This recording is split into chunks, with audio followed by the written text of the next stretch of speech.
The last 18 months have been filled with so much change. We've adjusted to working from home and schooling from home, wearing masks, learning more about vaccines and mRNA than we ever imagined. And we've worried about friends, family, and community as we've navigated an impossible time. As a cancer care team, we adjusted to telehealth visits, physical distancing from colleagues in clinics, meetings over Zoom, masks, face shields, new clinic protocols, and more. But two things never changed: our deep dedication to caring for and supporting our gynecologic cancer community, and our commitment to research that helps us understand, treat, and cure gynecologic cancers. Through the challenges of the last year and a half, our generous Sparkle of Hope community has been with us. We are grateful for your unwavering support in a time of such change, and we are incredibly excited to see what we can accomplish together as we move forward. Thank you from all of us in the UW-Madison Department of Obstetrics and Gynecology, the Division of Gynecologic Oncology, and the UW Carbone Cancer Center. Welcome to Sparkle of Hope. Thank you so much for joining us for the 2021 Virtual Sparkle of Hope Gala. I'm Eric Franke, and I'm honored to be back as your host tonight. Sparkle of Hope is one of my favorite events every year, and I'm looking forward to learning more about cancer clinical trials, hearing from very special patients and families, and learning more about how we can support cancer care and research in the UW Department of Ob-Gyn and the UW Carbone Cancer Center. Now, even though we can't be together tonight, our online format means we can welcome guests from even further outside Madison, throughout Wisconsin and beyond. So if you're watching live with us on YouTube right now, let us know where you're tuning in from in the live chat. And, of course, if you're posting on social media, use the hashtags below to join in the Sparkle conversation. Your support for gynecologic cancer research and treatment means so much to the team in the UW Department of OB-GYN. Throughout the program, we'll share ways to make donations online. Simply visit sparkleofhope.org and click Make a Donation. It's easy and secure, and we know you are at your computers. You can also support Sparkle of Hope research funds by bidding on some exciting premier auction items. Generous Sparkle supporters have donated some incredible packages for tonight's auction. Visit sparkleofhope.org to learn more about the auction items and place your bids. The Florida package includes 2 nights in a Parkview room at the Four Seasons Resort in Orlando. You'll have views of the Magic Kingdom's nightly fireworks show right from your balcony. And that package also includes 2 rounds of golf for 4 guests. And since we're in Badger country, you won't want to miss the On Wisconsin package. You can bid on 4 tickets to the homecoming football game against the University of Iowa. That's a big one on October 30th. Now, this package will also include some surprise Badger swag. And lastly, we have an incredible chance to play tourist in our own state with some exciting Wisconsin Dells getaways. Whether you're looking for a couple's retreat, a friend's trip, or an awesome excursion for the whole family, the Dells getaways have exactly what you need. 4 bottles of wine, 4 wine tastings at Baraboo Bluff Winery, tickets for the Dells boat tours and the Wisconsin Ducks, and a round of golf for 4 at Trapper's Turn Golf Club. A $200 gift certificate to the Kalahari Resort, as well as gift certificates for a stay at a cozy and luxurious Log Gables property, and so much more. That online auction has been open all week. You can still bid until 9 p.m. tonight. Learn more about the packages and place your bids in the next couple of hours at sparkleofhope.org. We are here tonight with a mission to raise awareness about gynecologic cancers and to raise much needed funds for cancer research in the Department of OB-GYN. We're also here to celebrate and honor the incredible community of gynecologic cancer survivors and families who are with us tonight. Now, one of the great joys of Sparkle of Hope is sharing stories of individuals and families who have been affected by gynecologic cancer. Receiving a cancer diagnosis and embarking on a treatment plan is overwhelming at the best of times. But during a pandemic, it requires extra strength and bravery. Emily Tropp shared her story of surgery and chemotherapy in the midst of COVID-19 in this incredible video from UW Health, which we are thrilled to share tonight. I wish I could give you a hug. I know. It is so good to see you. Oh my gosh, it's great to see you. Yeah. It's been a year since Emily has seen Dr. Ahmed Al-Niami in person. Life other than COVID has kind of gone back to normal, And when I walk in the hospital walls here and see where I was a year ago, it hits you that that really did happen. March 17th, you know, that's the day that I had to go through surgery, and basically, you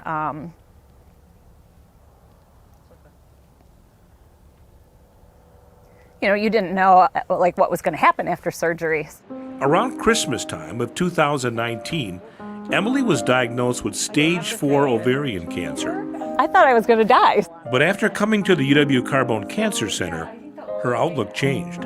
After that meeting with Dr. Al-Niami, he just like instilled so much hope in us that we felt so much better that there is going to be life like after this. You know, this isn't a death sentence. Emily, who lives in Rockford, started chemotherapy at Swedish American Regional Cancer Center. A few months later, on March 17th, 2020, she had surgery at the UW Carbone Cancer Center, just as the COVID pandemic hit. With all the obstacles of COVID and all the times and the anxiety from the patients and their families, we discussed and said, well, you are first and the cancer is to be beaten. COVID was kind of just not really in our minds that much. We knew what was happening in the world, but we just were so focused on what we needed to do here at the hospital and get through this surgery. The surgery is complicated, of course. It was close to 8 hours. And we had to remove all the visible cancers. That includes multiple organs and multiple structures that needs to be removed. And she did beautifully. After that, she did very well with the recovery. She recovered without any complication. And then we continued with chemotherapy. Emily went back to Swedish American Regional Cancer Center for 3 more chemotherapy treatments. 3 months later, there was no evidence of cancer disease. I was like trying to think like what I would say to you, and the only thing I could say was thank you. You saved my life, so thank you. This is a moment where all the hard work from her and her family, her friends, and the surgical team and the chemotherapy teams down in Swedish American hospitals came to fruition, and it came to the point where we have beaten this cancer. I want to live my life, and I want to be positive, and I want to, you know, do things, and I don't want to dwell on the fact that I had cancer. But at the same time, I want to be realistic and prepared for if it does come back, that I'm not blown away the way I was the first time. So there's a balance that I think a lot of cancer survivors have in the worry that it's always going to come back and the feeling of wanting to move forward.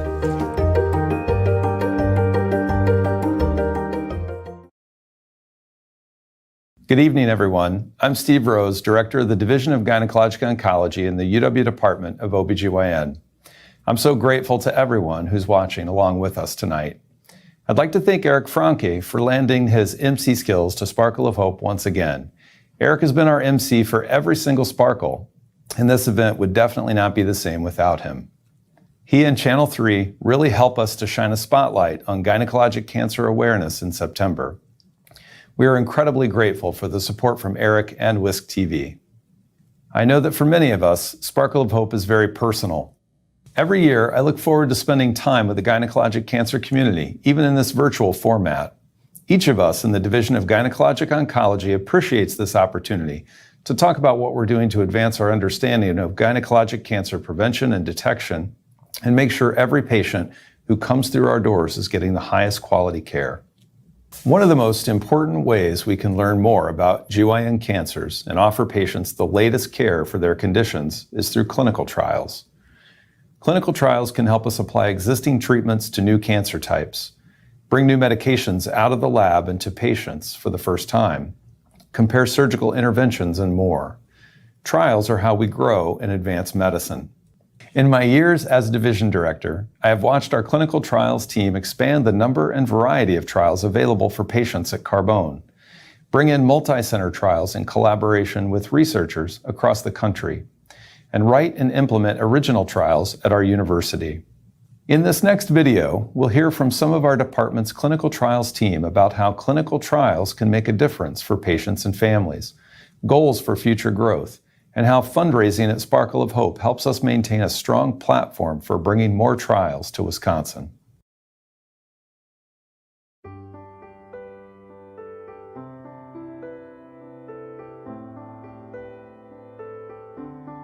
When I think of taking care of patients, I always think about what's the standard of care, meaning what are the things that our Federal Drug Administration has said these are safe. These are approved therapies that are vetted for ovarian cancer. And that's kind of the backbone for how we approach patient care. Creating this backbone of scientific evidence is such a long process and requires not just scientists, but physicians who are willing to put patients on trial, and most importantly, patients who are willing to say, I know this might not be the most effective thing. I know this is a little bit of a gamble. I might not even be getting the novel drug. I might be getting a placebo, and are willing to look at the big picture and say, this might be the next step for me. So there's so many different pieces of this that need to be answered, and the only way to really understand that in a rigorous scientific way is a clinical trial.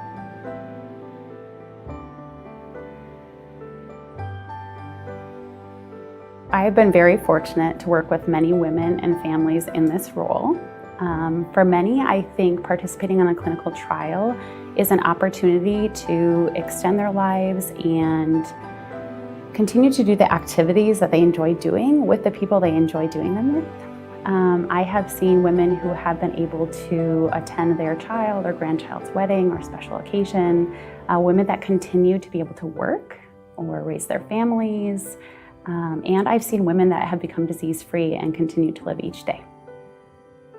The most common motivation, I think, is hoping to achieve a better outcome for themselves, but we can't promise that.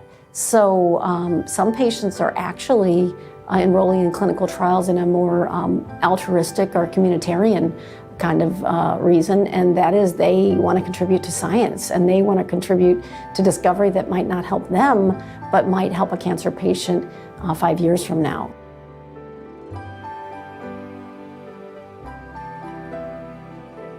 You know, some of the trials we've had open here have, I think, showed really fascinating outcomes. We've learned a lot. We had a PARP inhibitor study open here at UW, which was great, and we enrolled very well to it. And now PARP inhibitors are one of the most commonly used medications for ovarian cancer. We've done trials including bevacizumab, which is a medication that blocks blood vessel formation, and although it's not used widely, it has some really important applications, both in ovarian and cervical cancers. We're doing a few more surgical trials. That's the other thing I think the Sparkle community should know is we have really, really talented surgeons, and there are some surgical questions. Can you safely do the ovarian cancer surgery through the small incisions? We know that you can do it safely. Is it going to be better than a larger incision? There's a similar trial that we're interested in doing in cervical cancer in the surgical area. And there's also a new trial that we're going to think about looking at heated intraperitoneal chemotherapy. I think that there are certain areas of research that get more funding or have more resources to move their research forward. And I don't necessarily see as much of that in the Gyn-Onc realm. So I think if we had more funding or more resources put into Gyn-Onc cancer trials, especially underfunded studies, I think it would allow us to open more trials, a variety of trials, so that we can capture our vulvar and cervical patients, our ovarian patients, uterine, and some of our rare cancer types.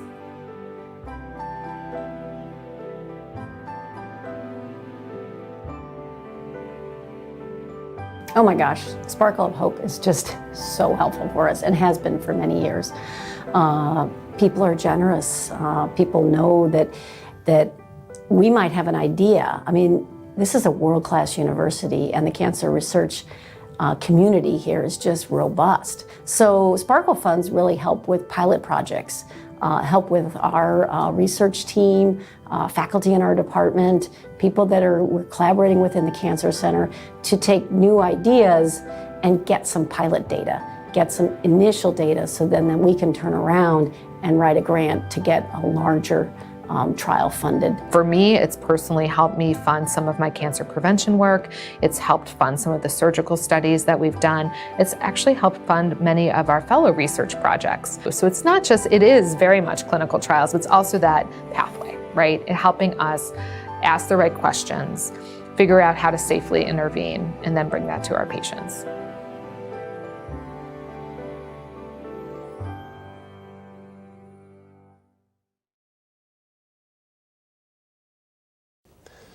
In the lead up to Sparkle of Hope, I usually have the great pleasure of collaborating with my dear friend, longtime mentor, Jim Hoyt, to produce a story about an incredible patient who has worked with the UW Gynecologic Oncology providers. And this year, we got an up-close look at the difference that clinical trials can make for individuals and families. Thank you so much to Cindy Makula for trusting us with her story. I went all through the years and kept doing all my appointments, etc., and no problems whatsoever. Cindy Makula was vigilant, doing all she could to make sure her fight with endometrial cancer 8 years earlier didn't return. This past fall, I ended up with cough. At first, she figured just typical seasonal allergies. I didn't think a whole lot of it. I added cough medicine along with my allergy pills. And as the pandemic started to rage, who wanted to go to the doctor for a little cough? Even working for a clinic, I knew how hard it was going to be to try to get in. The holidays came and went. She eventually knew she had to go in, where she would soon face a grim diagnosis. Needless to say, you could have blown me over with a feather. I couldn't believe what I was reading. Just like that, Cindy was fighting for her life. Doctors found a large mass in her lung, other smaller tumors, and enlarged lymph nodes. A horrible finding for me, and I had no idea that this cancer would metastasize into my lung.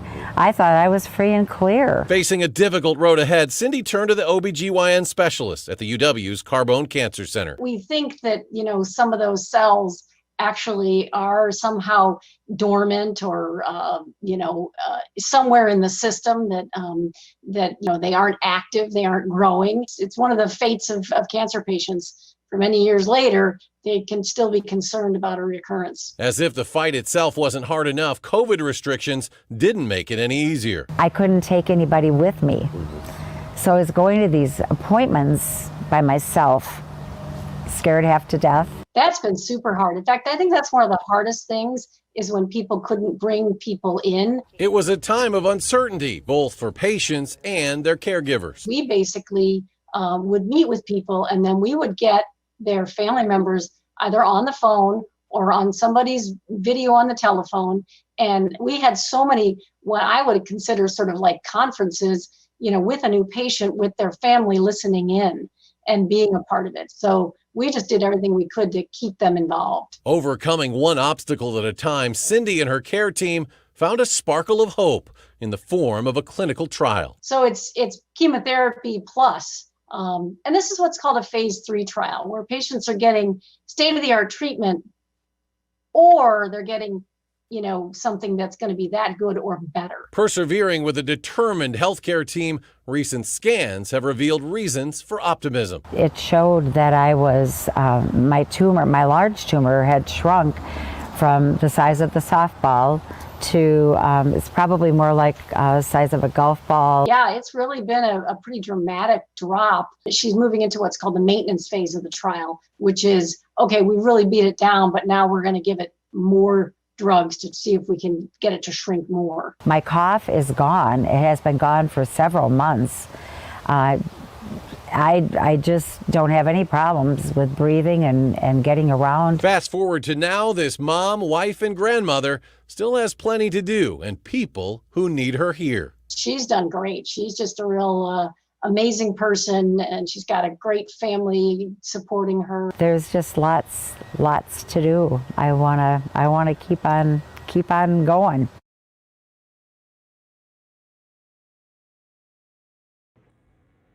Hi everybody. Well, dang. I really thought we were going to be able to be together in person again this year, and I sure do miss sparkling with all of you at Monona Terrace. But alas, I'm coming to you once again from a screen, and no matter what, I just want you to know how happy I am to be here.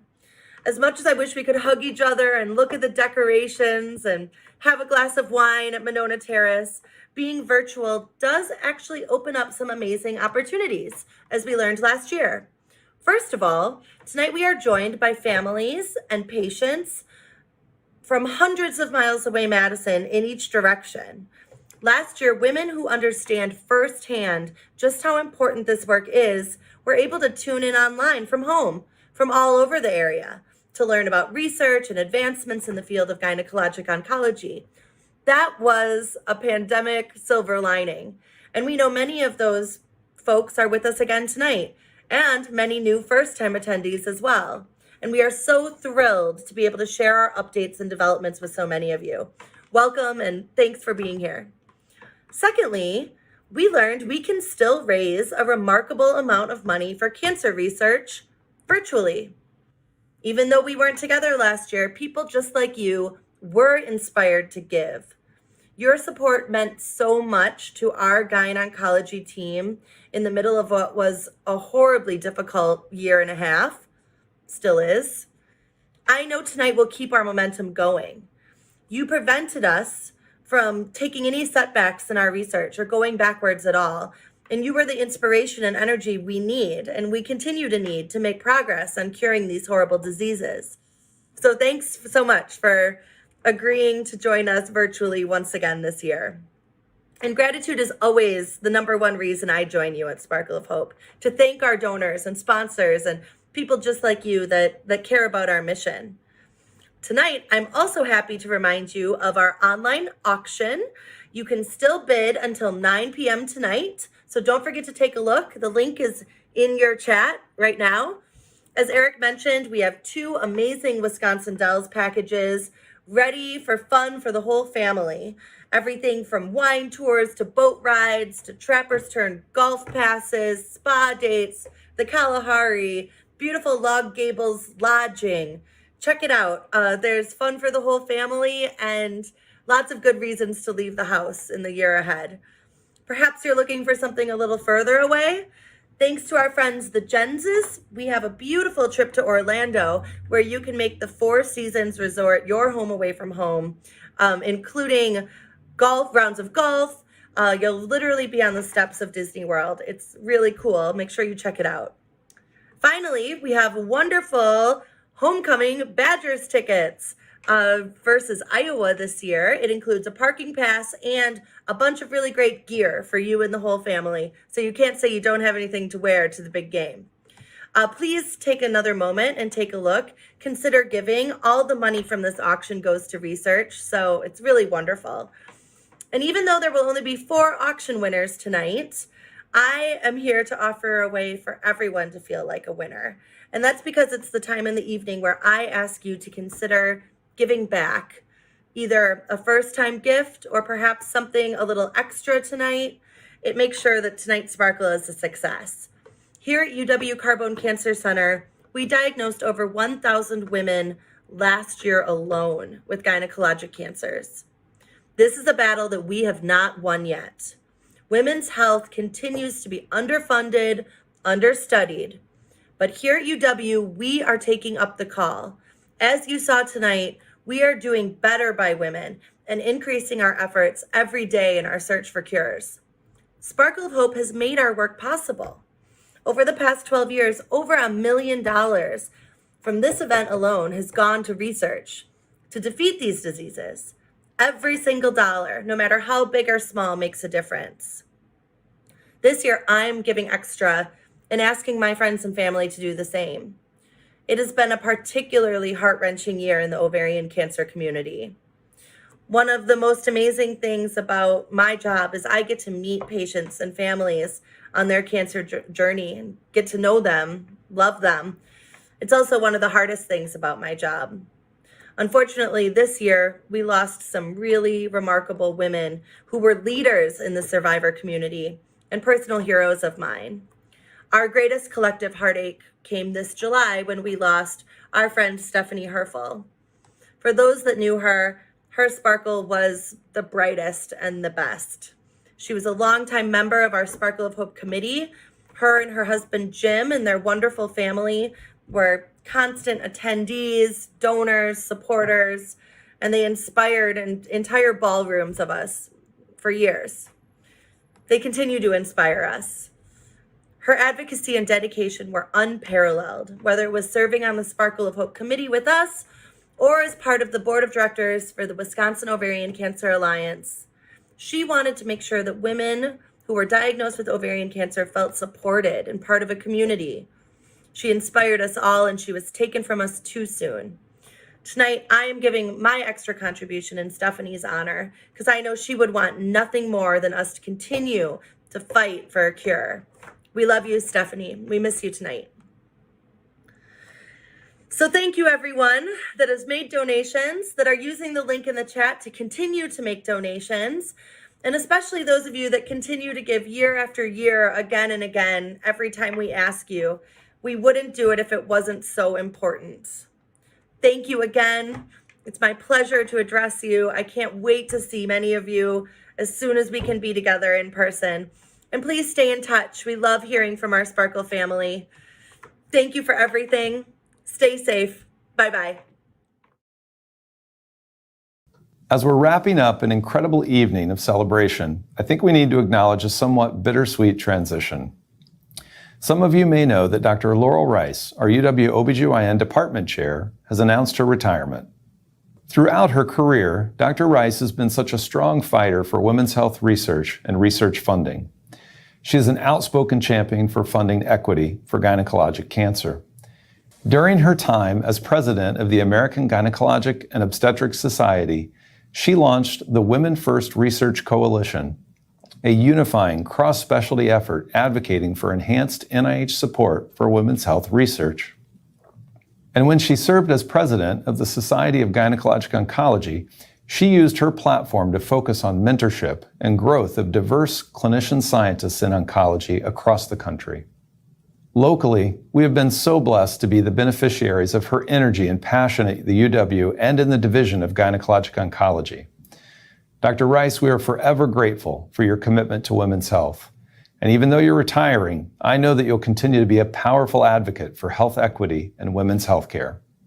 Please help us thank Dr. Rice for 15 years of exceptional leadership and dedicated patient care.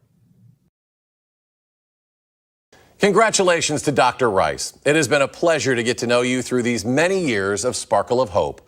Remember, there's still time to bid on the premier auction items, the Florida package, the On Wisconsin Badger Game package, and the Wisconsin Dells Getaway. That'll be open for bids until 9 p.m. tonight. So get your last-minute bids in at sparkleofhope.org.